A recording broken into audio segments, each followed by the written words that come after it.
Hello, guys. Good morning. At least it's morning here. I don't know what time it is. What time did you guys wake up today? To tune in on here. Let's see. We have 4 people attending. We have 12 registered. So we wait a couple of seconds until everybody else shows up. What time did you wake up today, guys? Oh, let me post a poll about the review. Okay. I woke up at 8 too. I woke up at 8 too. It's pretty early. Pretty early.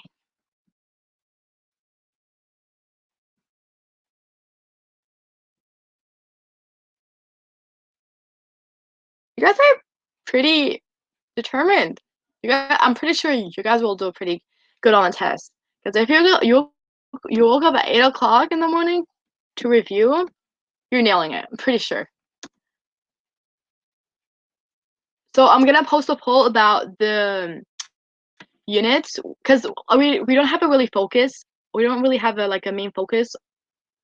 A unit focus on this stream. I'm gonna take Q&As in the beginning, and then I have a lot of FRQ practices that will be helpful. And then I'll post a poll about the unit reviews that you guys might think you need more practice in.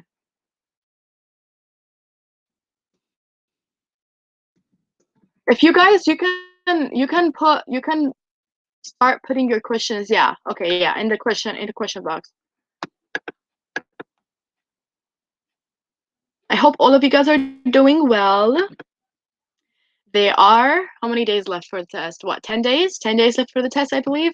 Your test.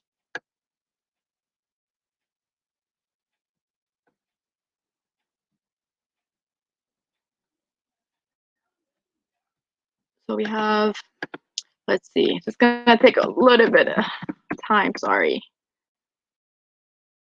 We have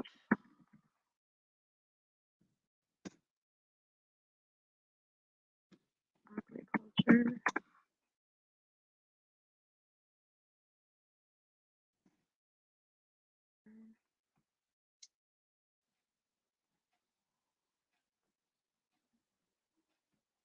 Political unit, okay.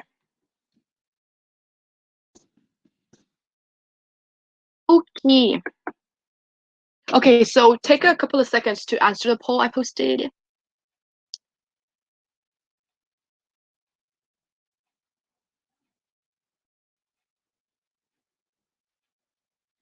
Okay, so Abigail, this is great question. I'm gonna be talking about the resources that College Board has provided for us, for AP students and teachers. So the College Board has if you go, let me bring up the thing, the steps, kind of where to go to access it on my AP. If you guys are using it, my AP is like AP classroom full of resources and questions and multiple choice questions and FRQs for specific tests. During the year, for me, my teachers would use it to actually use it as like a unit test, or as a unit test, yeah, as like an alternative to the test we actually take in class, which I think is pretty helpful because that's a great way to prepare for the test. Honestly, guys, if you want to prepare for the test, obviously knowing your content is very important, but practice makes, honestly, if you do at least, you guys have enough time. I'm pretty sure you guys have enough time. You have more than 10 days. So I would, your FRQs should not take that long. Well, no. Okay, no. I'm gonna take that away because they're actually timing you. So I would say, for me, I'm doing like 2 FRQs every day for my AP classes, for my other AP classes. So I think you should be able to get in at least maybe half of the FRQs they have on the College Board. They have, I think, 25, and I would say start with the ones that you are weak on, like the units you're weak on. So let me see. You guys said agriculture and political unit. Okay, so start with those maybe, because they also have they have them by unit, which is very helpful. I really like what the College Board is doing and the resources they're providing. Okay, so that's a lot of talking. So you can go to the College Board and then go to my AP, and then go. I don't have a visual, but you can go to the. I don't know if I can I. You guys are familiar with my AP, I'm assuming, right? Okay, so if you're not, we can maybe try to go there. Okay. Okay. So you guys are familiar. Okay. So go to my AP and then go to AP Hug Classroom. If you're taking more than one AP class, you might have more than one classroom. And then you go to Optional Practice and then start practicing. And the good thing is about this is that they actually give you the answer key, which is great. You're literally like, you actually can grade yourself, and that's how you learn. If you don't grade yourself, you're not like, you're actually doing the work, okay, but you're not, you're not learning from your mistakes, that you're making. So that's very important. Please, guys, do it. You have enough time. Don't complain. We got what, week and a half. Work it hard, and then you're done. No more AP, no more AP tests anymore. So yeah. Okay, so we have more people showing up. So we're just, for the people that are just showing up, we're just answering some answering some questions right now. So if you have any questions, drop them down in the ask question section, and then we will do some FRQ practice after. So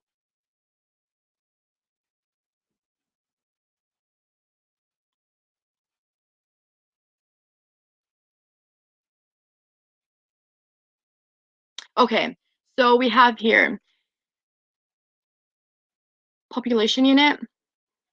Okay, we can, the thing is that we have, because I don't have slides, but I don't have specific slides, but I can pull up stuff from the Fiveable, like from our database. So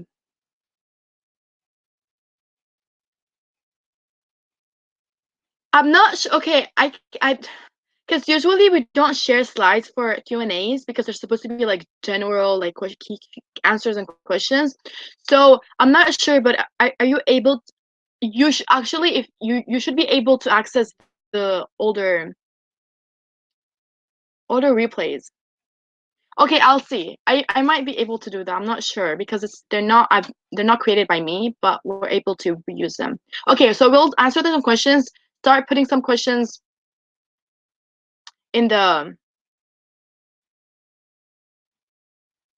ask question.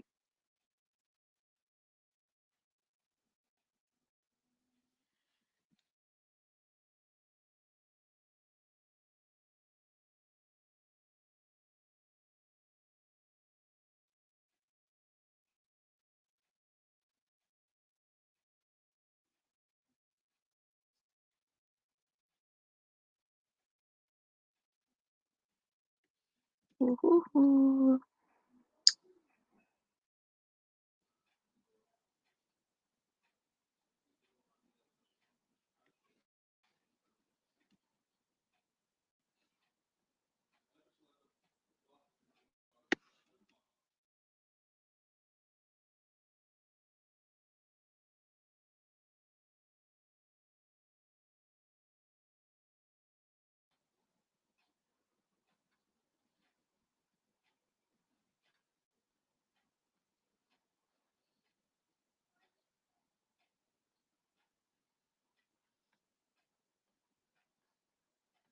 Okay, so we'll start answering some questions. Okay, so we have first question. Okay, can you explain stimulus diffusion and give examples? Okay, so stimulus diffusion is the diffusion of an idea or a phenomenon where the idea itself is diffused, but as it's diffused, there's some changes that occur to the idea. So I mean, a great example we see in most textbooks are like fast food restaurants, like McDonald's. For example, like McDonald's serves a lot of like beef, right? Like not beef. So there's a lot of burgers, right, that have beef in them, right? And they also have chicken, right? They also have chicken burgers. But if you like, if you see like McDonald's in other parts of the world, like India, where they're Hindus, right? So culturally, it's not acceptable to eat beef because cows are sacred, right? So you're not gonna see, you are not gonna see beef in beef on the menu of McDonald's in that part of the world, right? So I think that would be a great example, and I think it's pretty easy to explain. I think another example I would say like a more like fun stuff to talk about is the the fingerprints, the what is it called? The lock screen, like to open your lock screen, right? You have to use your fingerprint. So I was talking about it last time. I don't remember what phone it was, but I know that iPhone started with that, right? In the beginning, iPhone started with that, but Samsung kind of like in the very recent years with their last phones that they released, the finger, like an iPhone, you have to use the button, right? The home button to unlock it. But for Samsung right now, I think the S10, you actually can unlock it, putting your finger where in whatever spot on the phone. So that's kind of a stimulus, right? The idea of unlocking your phone using your fingerprint, the idea is still there, but it's kind of like really modified, right? And changed a little bit. I hope that makes sense.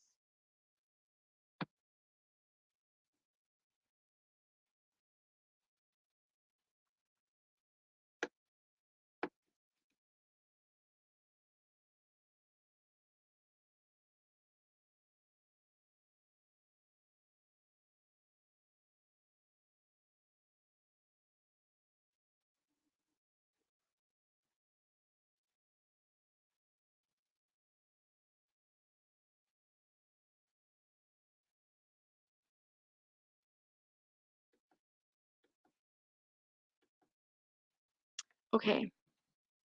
So next question we have, can you explain, oh, let me start. Okay. So can you explain interregional and intra-regional migration more, and then examples? So intra means within. Okay, that prefix, like just know the difference between the prefixes to be able to understand the vocabulary word. So intra means within. So intra-regional migration is a migration from a region to region within the same country with the same political borders, right? The same political borders. While interregional is the opposite, right? So migration from a country to another country. So intra-regional migration, for example, if I'm living in California and I go to study maybe in New York, right? I go to study in New York. That would be an example of intra-regional migration. Or I got a very good work opportunity in New York. I would just take my stuff and go there. So that's intra-regional because we are within the same country, the US. But for in I said intra, right? I said intra-regional. Yeah, intra-regional. But inter-regional would be like traveling from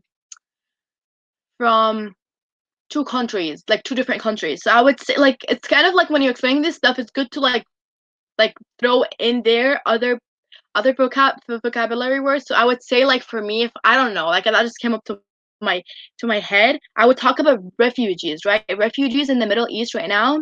Maybe because I'm from there, so it's kind of like just comes up to my mind. I don't know, but okay. So I would say talk about like political refugees and just like refugees because of like war in Syria. That they would be considered interregion. They would be like the migration they would be doing to leave the country. That would be interregional, right? A lot of them go to Turkey, and the surrounding borders, country borders like Iraq and what is it, Jordan? Okay, no, Lebanon. Sorry, Lebanon. Yeah. Okay. So they would move from Syria and then relocate somewhere else in another country. So I think that's good explanation. So I hope that makes sense. Explain maladaptation. Where is it? Where is the question? Oh, okay. So it appears based on votes. Okay, okay. So we'll.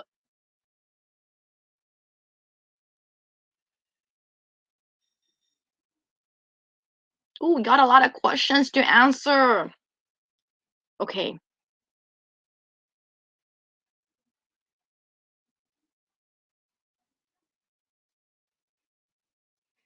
Okay, can you also talk about the challenges of sovereignty? Okay, I can talk. The thing is that I don't have a guide in front of me right now, so I'm just like trying to remember what stuff we're like covered in the unit, but let me see. So we might be able to cover the political unit after if we have enough time, hopefully. So I would where are the questions? Okay. So I would just touch on that a little bit. So challenges of sovereignty. So I think the thing that always comes to my mind are like ethnic minorities that are very nationalistic and that kind of are like very ethnically, culturally different from the rest of the people living in a country. So an example of that would be Spain, right? In Catalonia, we had the people there. See, like the it's the northern part of Italy, the northern part of Spain, and it's kind of like geographically also disconnected. So you can say also like the geography the geography of the shape. We were talking about shapes of states, right? Last week, I believe I was doing that last week. So the geography of a place too plays an important like role in sovereignty. But talking more specifically, ethnic minorities and the desire for them to uh, to govern themselves and to create their own sovereign state, that would be challenge to sovereignty. And Yugoslavia is like a great example of that, right? We have so many ethnic minorities in there, and then when during the Balkanization, they kind of all like cut they cut the country into pieces, and then based on ethnic similarities, or I mean differences. Sorry. Okay, can you talk about the law of the sea? Can you talk about the law of the sea? So, law of the sea. So this is basically like the international law that most countries are supposed. Okay, but I don't have the thing in front of me. I don't remember the different. Okay, let me bring it up. Let me bring it up and try to bring it up.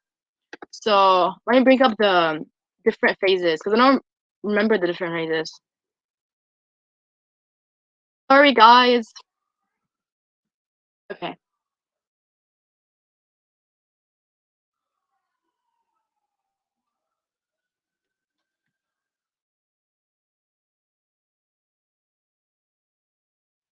Okay. So I would.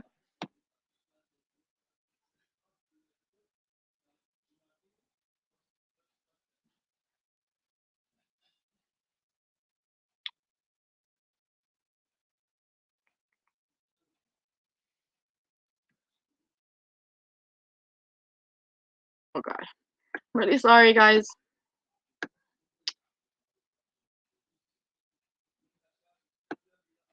Oh, actually, I forgot something very important. Can you guys can see my editing here, right? Okay, you guys can see my editing.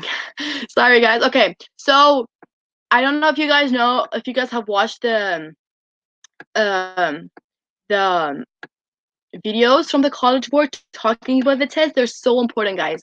So if you guys have not watched them, please do. Please do. And we can watch them together right now too, if you guys have not. So wait. Okay. So let's talk about the law of the sea. Okay, so they're basically like four phases, 4 different territories extending from the coast of a country's extending from the coast of a country's border. So the first phase, the first like section is like, well, the first section is like internal waters. The waters are very close to the baseline of the foreign country, so those don't really count. But we have the territorial waters that are the closest to the territory, and those would be basically the country has complete control over the first 12 miles. The first 12 miles, and then the second 12 miles are called contagious zones, and those are contagious, right? So we're talking about like things that might contaminate the land and might eventually affect the country and the water of the country, right? So that would be, though, in that region, foreign sovereign countries are able to impose laws that like kind of talk about regulating pollution, taxation, and immigration, right? Who can enter our country? How can they enter our country? Immigration would be, I think, Turkey, right? Turkey, like, again, going back to like Syrian refugees in Turkey, there are a lot of Syrian refugees that migrate illegally because of the whole thing, right? Political stuff going on in Syria, but migrating illegally to Turkey. And I think a lot of them, the land is Cyprus, where the island where Turkey has control of the northern part of it. So I think that would be a great example of contagious zone, because they kind of prevent like the uh, Turkish soldiers or like militaries kind of like preventing them from coming in, because there's so many, and like very hard to support that many immigrants. And then the one we always talk about, and the phase that has a very like controversy and very like disputed kind of zone is the exclusive economic zone. And because it deals with money, right? Everything that deals with money, everybody's vying for that, right? Everybody's vying for power and for money. So that's why it's very, there are a lot of like problems with that zone. And that's where basically a country can actually access the resources within that ocean, that sea area. And then we have the international waters, where basically nobody has any control because it's just international. Nobody really has control. Wait. دقيقة ايش اكو؟ ما اقدر افتح هسه. روح هسه ما اقدر افتح هسه. فتحة انا هاي ما اقدر افتح هسه. ما اقدر. Okay. روح. Okay, so international, sorry for that. For international water, nobody has any control. And then if the South China Sea is an example of the dispute, right? The dispute in the exclusive economic zone. There are like 5 countries that are actually like fighting over that land because it's so rich in resources, right? And China's kind of like dominating the challenge. They're like China, Taiwan, Philippines, what else? Vietnam. They're all kind of internationally are fighting for to control that land, because whoever controls, or actually there are I think they're called party islands. There are very tiny islands in there, so everybody's kind of wants to control these islands, because whoever controls these islands can actually access the resources in that land, right? So I hope that makes sense. That was a long explanation. Okay, so we'll go back to our questions. Okay, so good.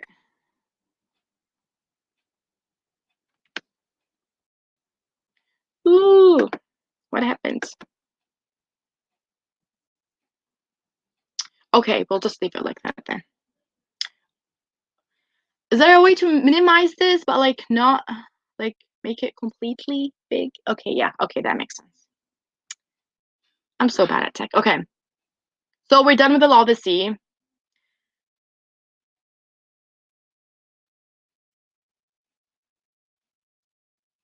Okay, S-Curve. We gotta look it up, because like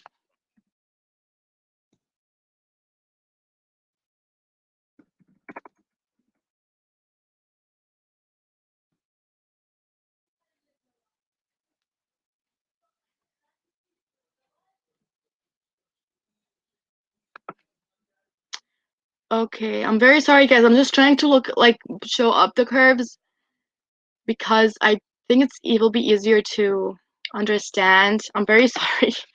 Okay.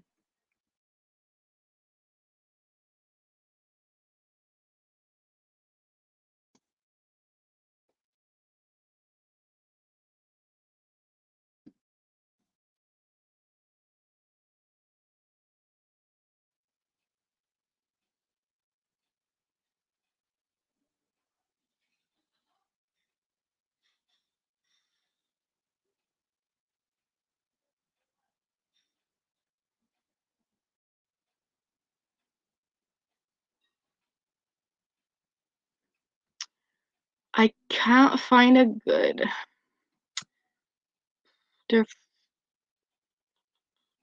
Okay, this is a good.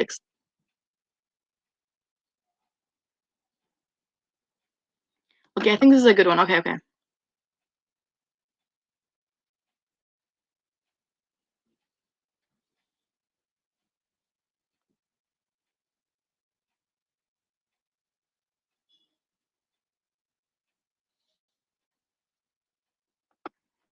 Let me see if I can get this on the.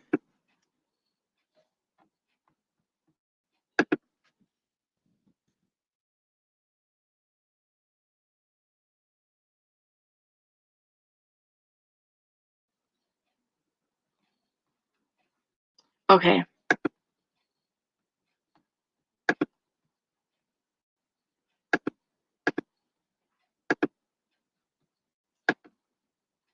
Right here.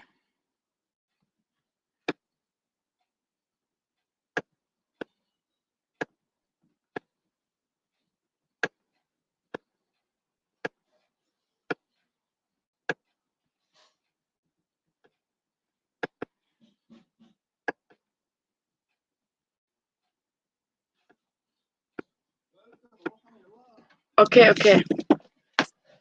Just a second, guys. Sorry.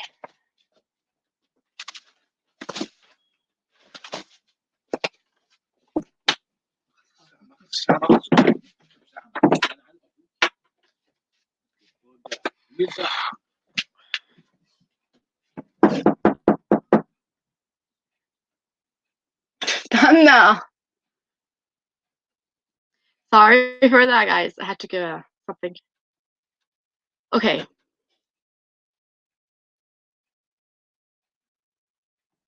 Okay, so did we get it? Did we get the S-curve on? Let's see.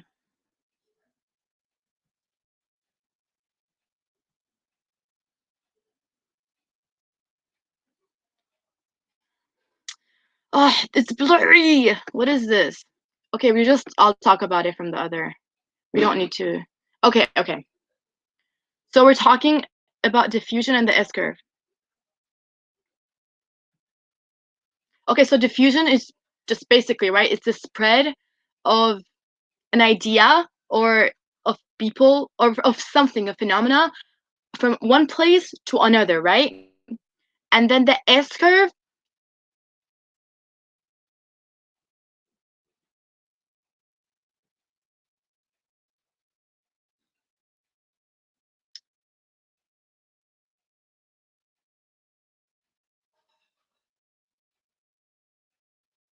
So the S-curve basically shows like a growth of. It shows the growth of one variable over time, right? So let me see if I can.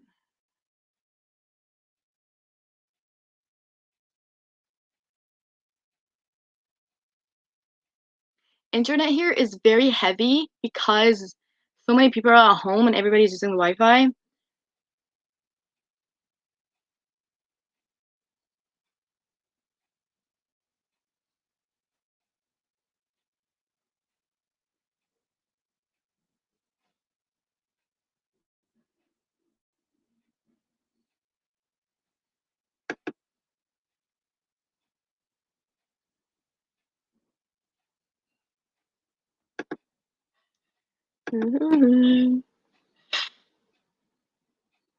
Okay, I'm not okay. I'm not gonna get you that thing because I can't find a good model. Everything is blurry or either not showing enough. I don't think it's a good idea to look up stuff right now. Okay, we'll move on, and then we can cover that actually in the diffusion if we have enough time. Going back to the population and population diffusion chapter.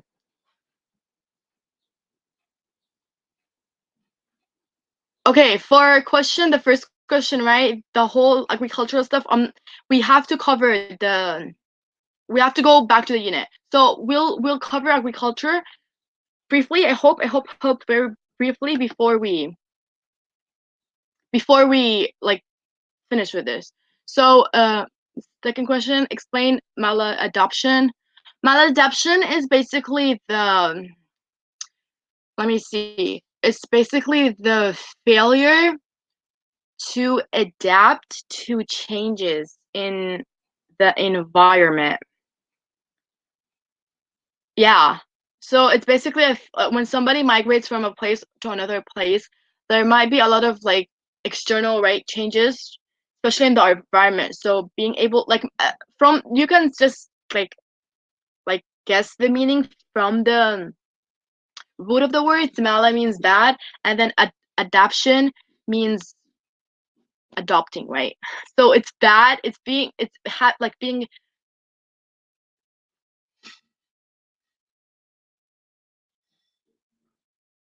Yeah, so it's basically a failure to adapt to changes in the environment, and this can be due to migration.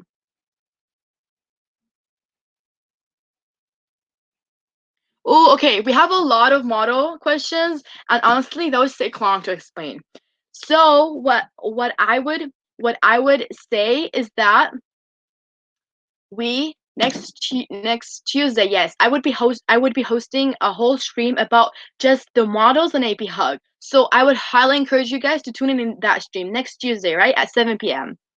So please tune into that stream to talk about the models because the models are very long, and if we're gonna explain it, we're not gonna have enough time to do other stuff that we're prepared for. So I hope that's okay with you guys.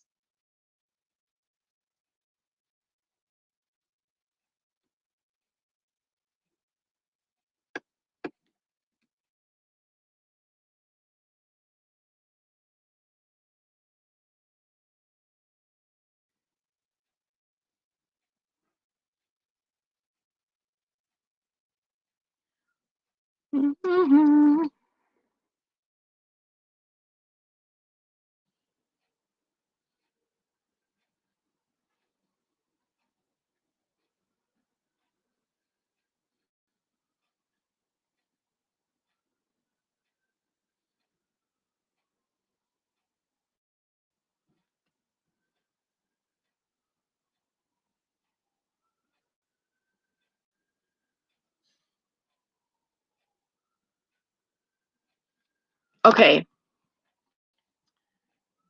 Next question we have. Explain the concept of irredentism. So this is those are a lot of vocabulary words. So that's good that you guys are actually doing that. So it's basically the desire for a country to restore a piece of land that in the past years it had, and now it no longer has control over. So I would say an example of that would be, does that make sense, right? So the desire for a sovereign country to regain a piece of land that it previously owned in the past. So Kashmir in India is a good example of that. It used to belong to India, right? Under the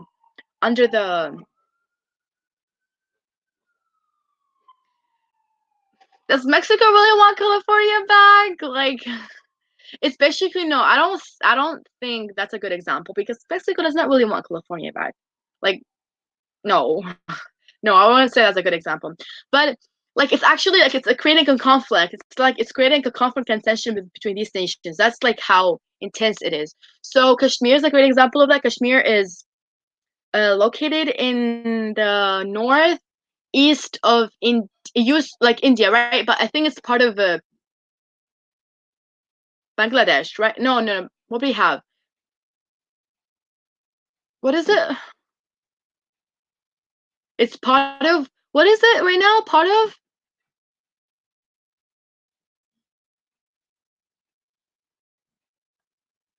Kashmir, Kashmir, Kashmir. Let me look it up.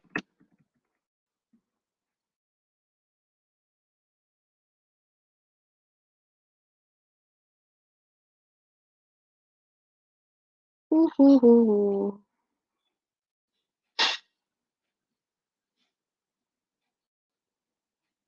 Yeah, so it's part of Pakistan. Okay, okay. Okay, that was right. I was right then. Okay. So yeah, it's part of Pakistan right now.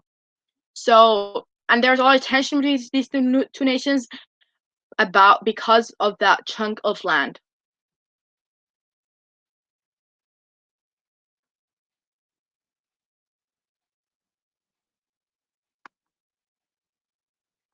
There's so many questions. Okay.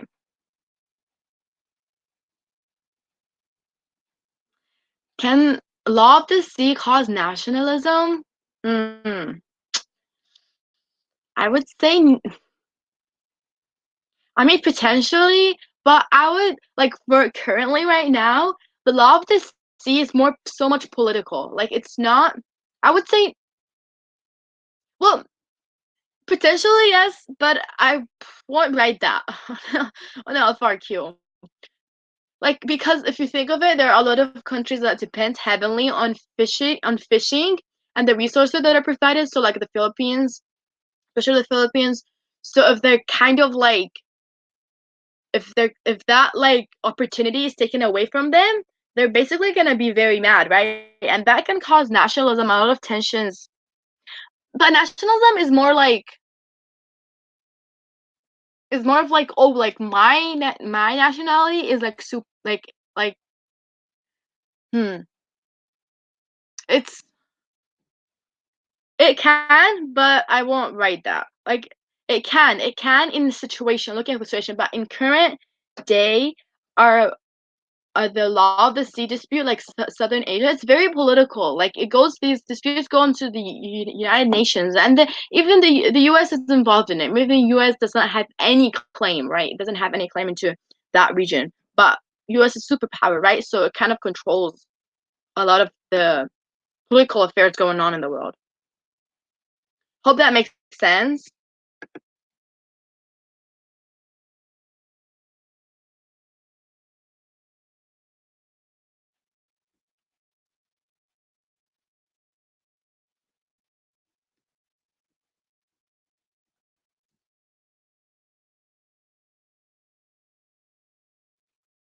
Okay, the baby bus. What's about the baby bus?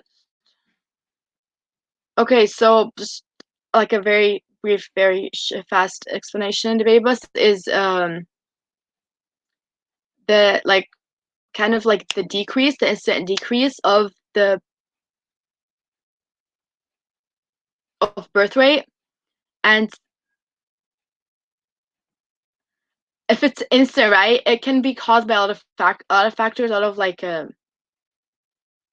medical factors, right? If I don't know, but if a population is not very well, if it, like for instance malnutrition, right, women are not very healthy, so that can lead to baby bust. Or many developed countries kind of like just with the introduction with the use of contraceptions, we see like, but it's not instant, right? It's kind of gradual, and it's kind of developing with the country. So I won't say that's a good example, but I would say, yeah, I hope that makes sense.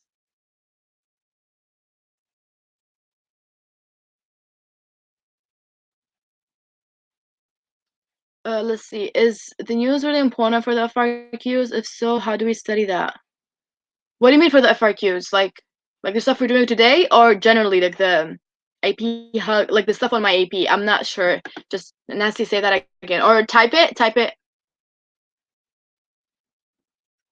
on the AP exam. That's basically what. Wait, sorry. Let's see. Oh, okay. So like the news from the college. Oh, actually, you reminded me. Yes. Do you guys wanna kind of talk about the test or something like that? Because the college board. Let me share my screen. Because the college board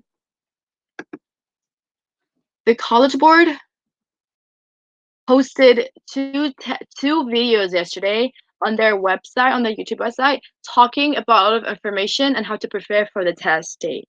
So I don't know if you guys want to watch it. Maybe we can watch it next week because we're kind of short on time, right? And we're doing a lot. We have a lot to review, so we can do that next week. If you guys don't know, I don't know. What do you guys want? Tell me in the tell me in the chat. What do you guys want? You wanna watch it right now, or we can do it next week since we're getting closer to the test? Oh, great, let's review. Yeah, it's a review session. That makes sense. But it's very important. We kind of have to like. Other teachers are actually enforcing like people like their students actually like go and like watch the videos because like it's very important. Like it's important for the test.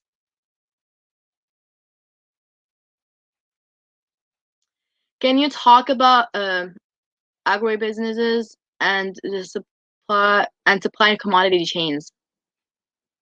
So agribusinesses are basically, I would say, the what is it called? What is the word called? The using of agriculture to, what is the word called? I forgot the word.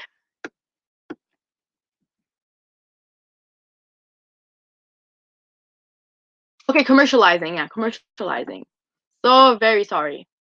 Using of agriculture to commercialize, right? To commercialize the production of stuff, right? And that kind of happened because, and this is due to like basically we're planting stuff to sell them, not to use them, right? Not to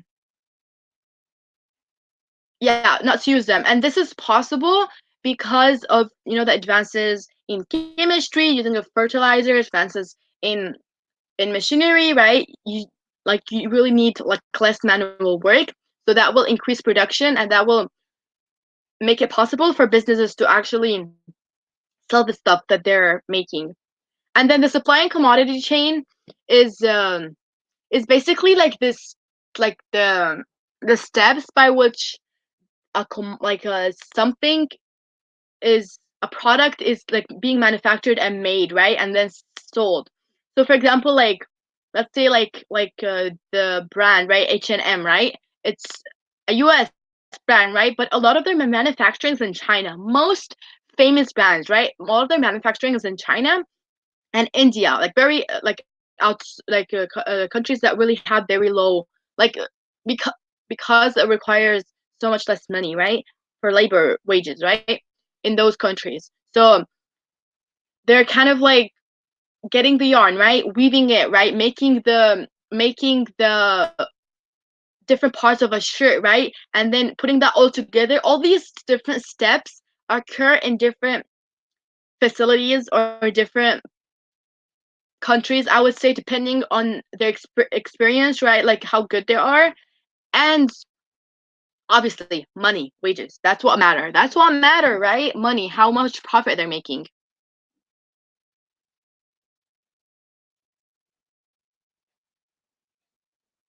Okay, for desert, we're not gonna do that because it's not gonna be covered on the test.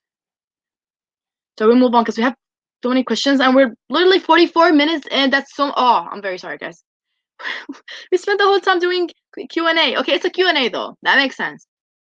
Tell me, what do you guys want to do after finishing this? Video link to the video link to the AP stuff, right? Okay, yeah, that's very important. We will do that. We'll do that right now. I'll do that right now. So let me copy and paste this. Okay. There are two videos. One is 4 minutes and the other is 2 minutes. Let me see.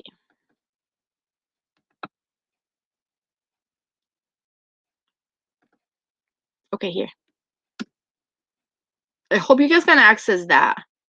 If not, I think I copied one of them wrong.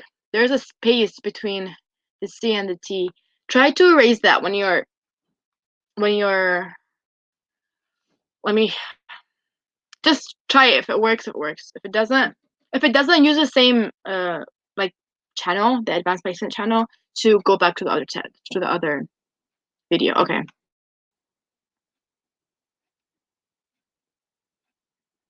How will this year different another time to complete it? Will it be more based on graphs? How will the FRQ this year be different from other than the time to complete it? Will it be more based on graphs?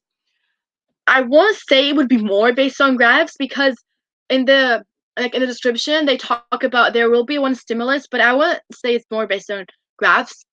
I think I'm giving an assumption. One will give you a stimulus, the other will not give you a stimulus. I would say that the shorter one will give you a stimulus because it's gonna be easier, right? It's gonna be, well, explaining a stimulus might be, well, it varies because it varies on how long the question is and how many parts there are. So I won't say it's based on based on graphs, but the link doesn't work. Okay. Here, let me just copy it from here. Oops. Oops, again. Sorry. Okay, I'm so scared. I don't want to close the tab. There's so many tabs open. Okay, here. This is the second link. The first link. Again, the good one, like the one that's actually working. Okay. So the only difference is the how long you're gonna take, right, and the time to upload it. So please watch the videos to be able to like be familiar with the format, right, and how you're gonna be able to submit your test. So watch the videos for sure. Okay, last question. Can you explain how lack of development can lead to failed state? Lack of development lead to failed state. Let me see. I always have to come up with examples, right, to explain the stuff I'm coming up with. So let me see. Somalia is a great example of that. Somalia is so rich in resources, but yet it is such a failed state. Like, honestly, it's very undeveloped, right? There are no resources, right? People are kind of very suffering, right? And this is like, even though the country is so rich, but because of the corruption in the country, it's very like lacking development. And this because it's so much undeveloped, right? There's no really any resources for the people, right? And kind of like they're like these like people that are coming into power, but they're basically just like kind of like terrorists that are basically getting control of the land there. And the triangle created by Somalia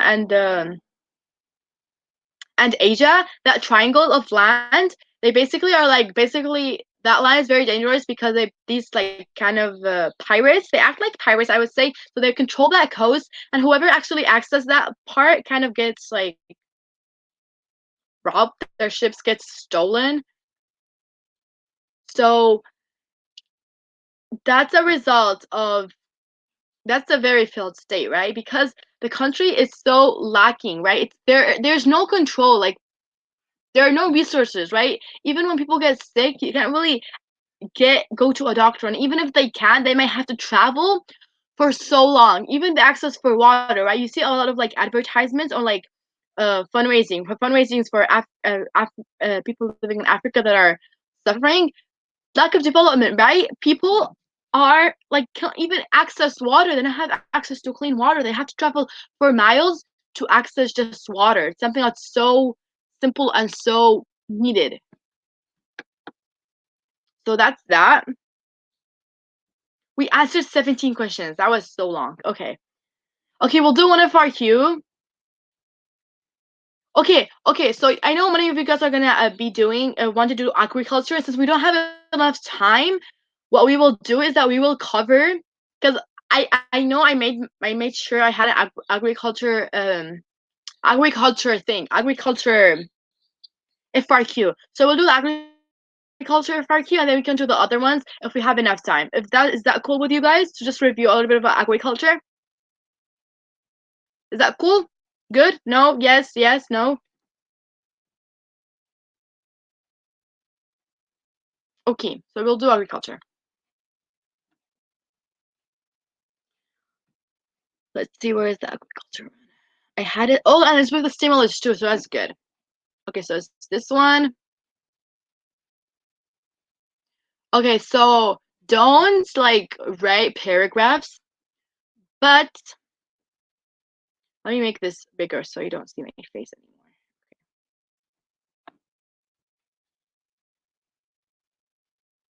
Oh, I'm very sorry.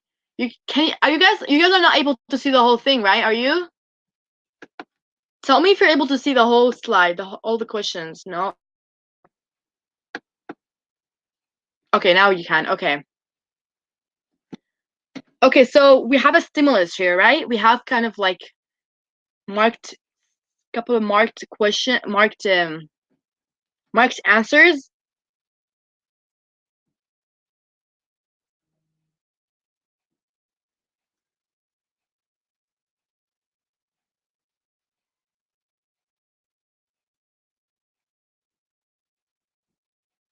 Okay, so agriculture systems such as the production of coffee, so we're talking about coffee, are part of global networks. So before starting, right, we're talking about coffee and we have these selected countries, right? What do we know about these countries and what kind of agriculture, right? Agricultural stuff they're producing.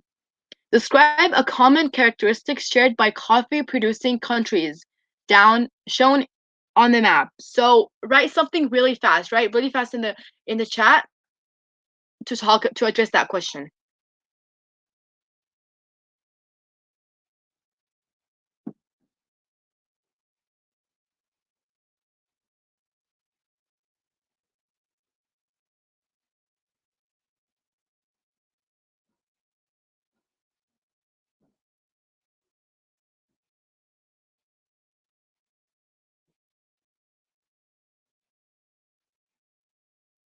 Describe a common characteristic shared by coffee-producing countries shown on the map. So something they have in common, right? We're talking about agriculture, right? And look at the country, how developing or undeveloping they are, right? Right? And what do we know about coffee, right? What do we know about production of coffee, right? Like if for Africa, for example, what do we know? How is it produced, right? Do we have machinery? Do we not have machinery? It's very like the question is very generic, right? Just telling you choose one of those countries and talk about it. How is coffee kind of being produced there? Oh no, never mind. I read it wrong. Common characteristic shared by coffee producing countries. Common. So they all have these characteristics are gonna be kind of shared because they're producing coffee.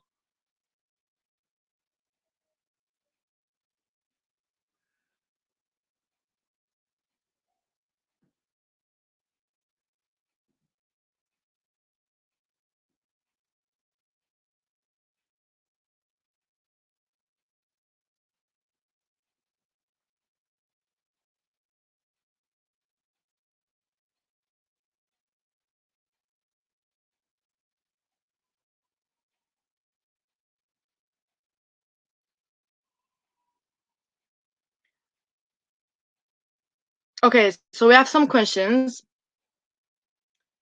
Some answers, sorry. So they're located, right? You're talking about the location, right? The environment, right? The located they're located very close to the equator, right? Because coffee requires the production of coffee requires that kind of environment. So that's a very good one, a very like easy one to get, right? Because it makes sense. If you look at the graph, they're basically all around the equator. Physiological density is high, right? What was physiological density again, guys? What is physiological density? That's a very good term. It's a very good thing to bring up.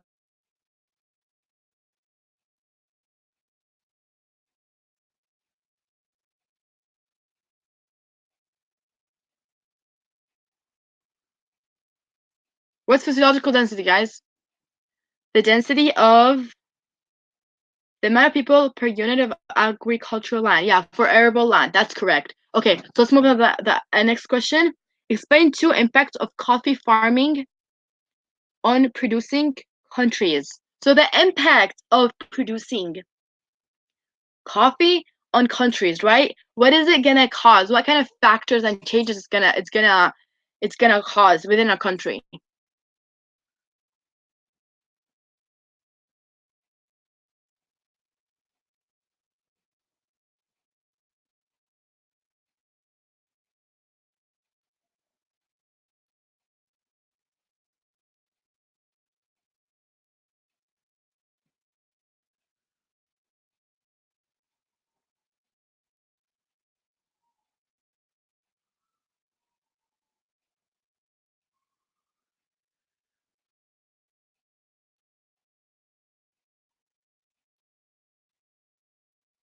Okay, so think of the environment, right?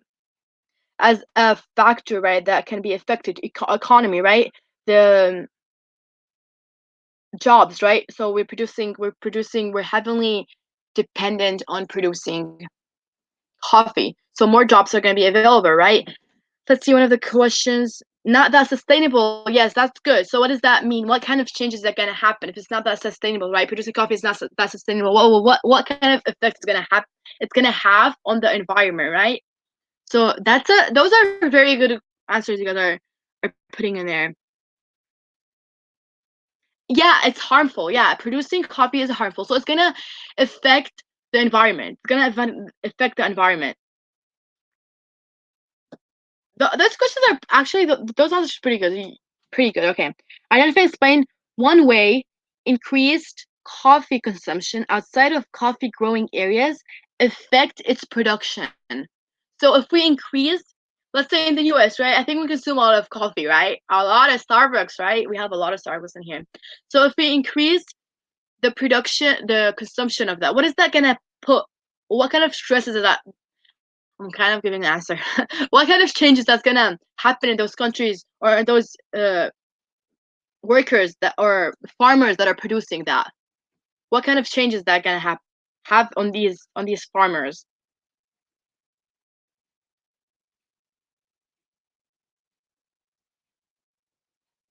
Or not these farmers, not specifically farmers, but like just the production in coffee. It does not have to be specific. Like yes, farmers can be affected, obviously, but we can go outside of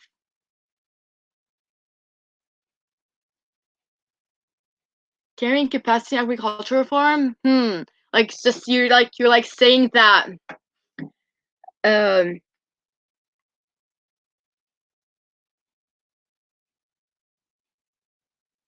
so you're basically saying that like the like the country is not like the land's not able or is like no longer fertile, so it can't really produce that because there's so much resources. But I mean, that can be a factor. Yes, I would say that's a valid question. But with the technologies we have, like a lot of these farmers actually use fertilizers. Well, depending on if it's developed or not. Like I would say in Brazil and South America and Central America, yes. But in Africa, maybe not. Maybe because they don't have the access, the right resources. So I would say yes. That can be a valid answer.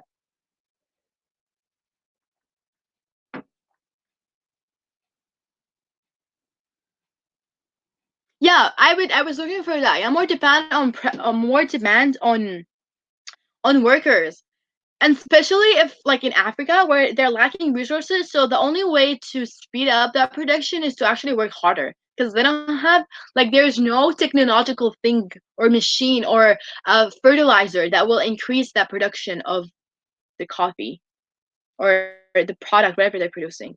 So yes, I would say that.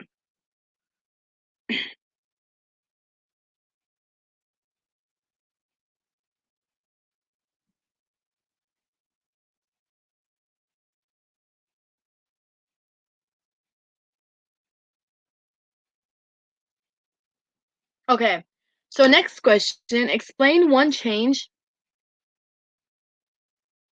Oh, the thing is covered. Okay. Explain one change in the. Let me read it from the outside. Okay. So, okay. So explain one change in the urban landscape in the developed world. So developed world associated with the coffee consumption. Guys, make sure to read the question very good. So like these like are you answering FRQs? Like these keywords, developed countries, right? Developed countries, that's a keyword, right? They're basically wants you to talk about specific things. And make sure to like if that helps you, right? Don't do it if it doesn't help you. But if it helps you like to mark down the key vocabulary word or to like yeah, to mark down the key vocabulary word and to actually answer the question. Yeah, telling you to explain. So you're answering the question, how is it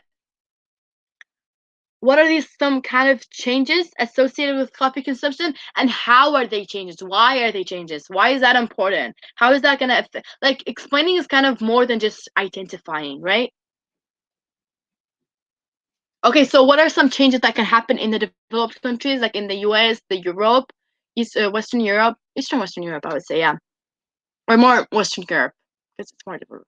Okay, so what are some changes that can happen in developed countries that will affect coffee consumption? What kind of companies that are created, hint, that consume a lot of coffee, another hint.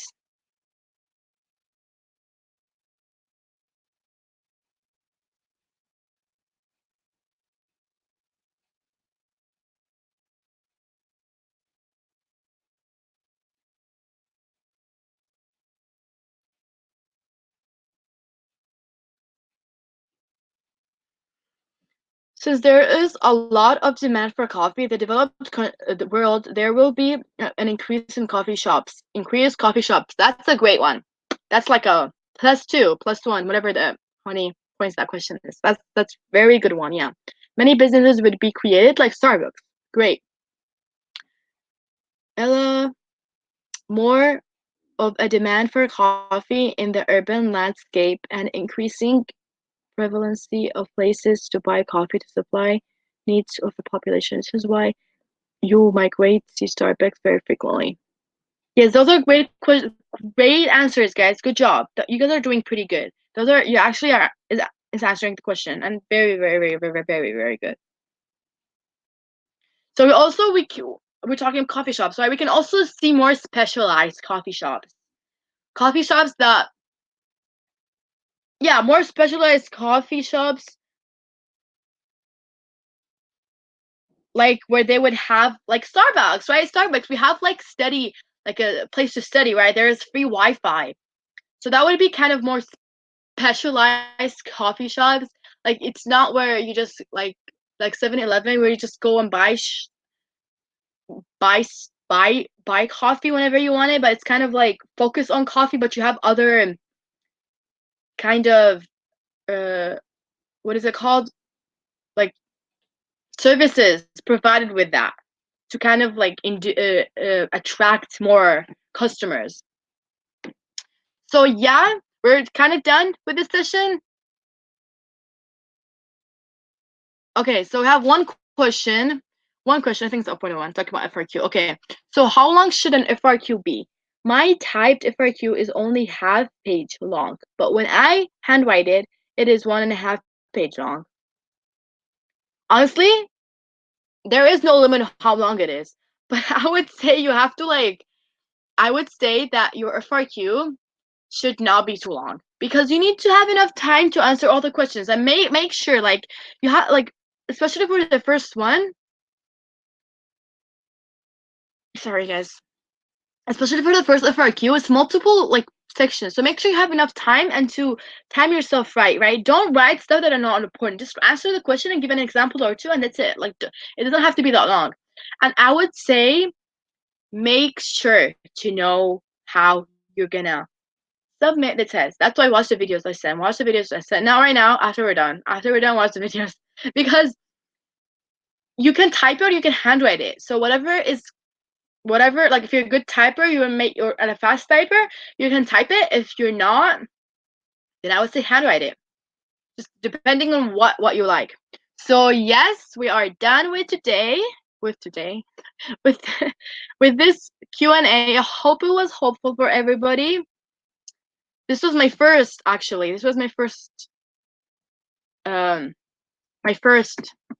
are the answers for this stuff. But we didn't have time to go over them, which is okay. This is my first study guide, which was really fun. I really liked. There's a lot of participation, and there's a lot of people that actually showed up. Okay, so we are done. But don't forget to follow Think Fiveable or Fiveable at Twitter, Instagram, YouTube, Facebook, and TikTok. We have Facebook and TikTok very recently. Very recently. So yeah. And then again, I keep showing that, but if you are taking any other AP classes, don't forget to tune in into these days, to these sessions, if you're interested in the subject or you want to do better on the test. So yeah, that's it. I hope everybody has an amazing day. Stay safe, stay healthy, sleep well, go outside, get some vitamin D in, and don't forget, study. Thank you for showing up today, guys. Bye.